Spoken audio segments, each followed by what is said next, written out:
자, 여러분, 이런 상상 한번 해볼까요? 우리 동네가 쓰는 돈이 정작 우리 동네를 위해서 쓰이지 않고 계속 밖으로 빠져나간다면요?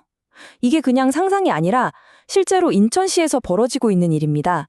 오늘 자료는 바로 그 문제, 인천의 공공지출이 왜 밖으로 새고 있는지, 그리고 어떻게 막을 수 있을지에 대한 이야기입니다. 자, 바로 이 숫자부터 보시죠. 42.8%. 이게 대체 무슨 숫자일까요? 이게 바로 인천시의 공공기관들이 쓰는 돈 중에서 진짜 인천에 있는 우리 지역 기업들한테 돌아가는 돈의 비율입니다. 그러니까 시민들이 낸 세금의 절반 이상이 인천이 아니라 다른 동네로 그냥 흘러나가고 있다는 거죠. 좀 충격적이죠? 자, 이 그래프를 한번 보세요. 문제가 훨씬 더 확 와닿으실 겁니다. 옆 동네인 경기도는 50%가 넘고 서울은 63%가 넘어가네요. 그런데 인천 막대 그래프만 혼자 푹 꺼져 있죠? 42.8%. 이게 그냥 좀 낮네 이 수준이 아니라 바로 옆에 붙어있는 수도권 도시들이랑 비교했을 때 격차가 어마어마하다는 걸 보여주는 겁니다. 첫 번째 파트입니다. 인천의 이 문제가 대체 얼마나 심각한 건지 전국 17개 시도 중에 12위라는데 그 규모를 좀 더 자세히 들여다보겠습니다. 이게 그냥 작은 문제가 아니거든요. 두 번째 파트인데요. 그럼 도대체 왜 이런 일이 벌어지는 걸까요? 특히 이제 막 시작하는 스타트업들 앞에는 어떤 보이지 않는 벽이 있는지 그 장벽의 실체를 한번 파헤쳐보겠습니다.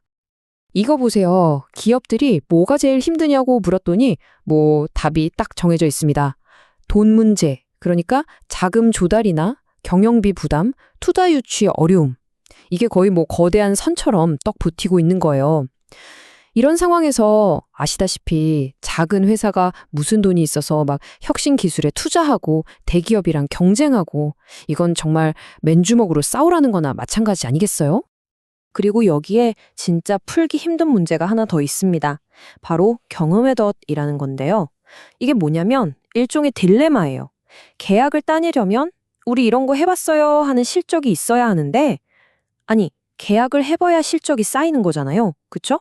이 끝이 없는 모비우스의 띠 같은 상황에 이제 막 시작한 회사들은 그냥 갇혀버리는 겁니다.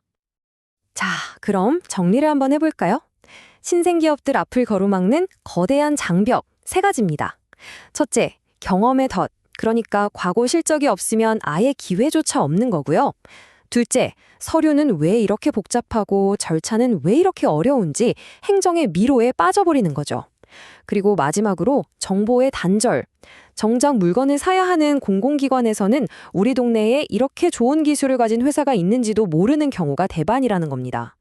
이 3가지가 합쳐져서 정말 넘기 힘든 벽을 만들고 있는 거죠. 세 번째 파트입니다.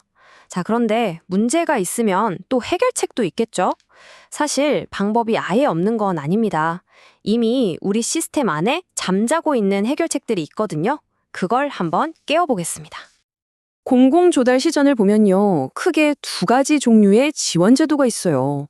하나는 좀 작은 계약들은 우리 작은 회사들, 소상공인들한테 우선적으로 기회를 주는 거고요.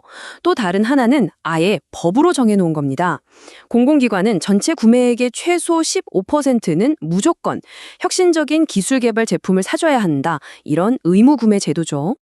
바로 이 표에 있는 인증들이 아까 말했던 그 답답한 경험의 덫을 깨부술 수 있는 일종의 열쇠 같은 겁니다. 성능 인증이다, 우수 조달 물품이다, 신제품 인증이다 이런 공식 인증을 딱 받으면요. 이게 그냥 종이 쪼가리가 아니에요. 작은 기업이 대기업이랑 어깨를 나란히 하고 경쟁할 수 있게 해주는 뭐랄까 슈퍼패스 같은 게 되는 거죠. 이 제도들 중에서 진짜 중요한 개념이 하나 있는데 바로 성능보험입니다. 한번 담당 공무원 입장에서 생각해 볼까요? 듣도 보도 못한 작은 회사 제품을 덜컥 샀다가 만약에 문제가 생기면 그 책임은 다 자기가 져야 하잖아요. 그러니까 당연히 꺼려지죠. 바로 그 두려움을 없애주는 게 이 성능보험입니다. 혹시 제품에 문제가 생겨도 보험사가 다 알아서 처리해 주니까 담당자는 이제 그런 책임 부담 없이 정말 제품만 보고 과감하게 혁신적인 걸 선택할 수 있게 되는 겁니다. 이거 정말 핵심적인 제도예요. 네 번째 파트입니다. 자, 이론적인 얘기는 이쯤 하고요. 이제 실제 사례를 한번 보시죠. 신영메딕스라는 인천의 한 작은 기업이 이 복잡한 시스템을 어떻게 아주 영리하게 파고들었는지 그 게임 공략법을 한번 따라가 보겠습니다. 신영메딕스가 쓴 전략을 보면요. 와, 정말 똑똑합니다. 거의 교과서 수준이에요. 첫 번째, 일단 인증부터 따서 우리 기술력 이 정도입니다. 딱 증명을 하고요. 두 번째, 성능 보험을 딱 내밀면서 담당자의 걱정을 덜어주죠. 걱정 마세요. 문제 생기면 저희가 아니라 보험사가 책임집니다 하고요. 여기서 끝이 아니에요. 세 번째, 아예 사업 초기 설계 단계부터 들어가서 자신들의 기술이 꼭 필요한 것처럼 판을 따버리는 겁니다. 마지막으로 그냥 기다리는 게 아니라 먼저 데이터를 분석해서 이런 거 필요하시죠? 하고 쿡 집어서 제안하는 그 적극성까지. 정말 완벽한 4단계 공략법이죠? 자료에 나오는 이 한마디가 사실 이 모든 상황을 압축해서 보여주는 것 같아요. 죽음의 계곡, 즉 데스밸리를 건널 수 있는 특별한 구매 트랙이 필요하다는 건데요. 이게 무슨 말이냐면 회사를 막 차려서 첫 실적을 쌓기까지의 그 기간이 정말 죽을 만큼 힘들다는 거거든요. 그 고비를 넘을 수 있게 뭔가 특별한 다리를 놓아달라는 그런 절박한 외침인 겁니다. 마지막 5번째 파트입니다. 자, 이제는 도시의 규칙 자체를 새로 써야 할 때입니다.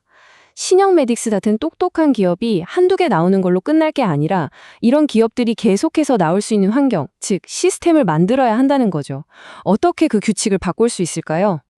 자료에서 제안하는 해법은 아주 명확합니다. 3가지인데요. 첫째, 이제 과거 실적이 아니라 미래, 기술력을 보고 평가하는 인천만의 새로운 평가 시스템을 만들자는 겁니다. 둘째, 인천의료원 같은 공공기관들을 일종의 테스트베드, 그러니까 신기술을 마음껏 실험하고 실적을 쌓을 수 있는 안전한 놀이터로 지정해주자는 거고요. 마지막으로 재난 같은 위기 상황이 닥쳤을 때 우리 지역 기업들끼리 힘을 합쳐서 해결할 수 있는 든든한 지역 공급망을 미리 만들어두자는 겁니다. 이 3가지가 바로 제2, 제3의 신영메딕스를 키워낼 수 있는 튼튼한 토양이 될 겁니다. 오늘 우리가 살펴본 인천의 이야기가 비단 인천만의 이야기일까요? 아닐 겁니다.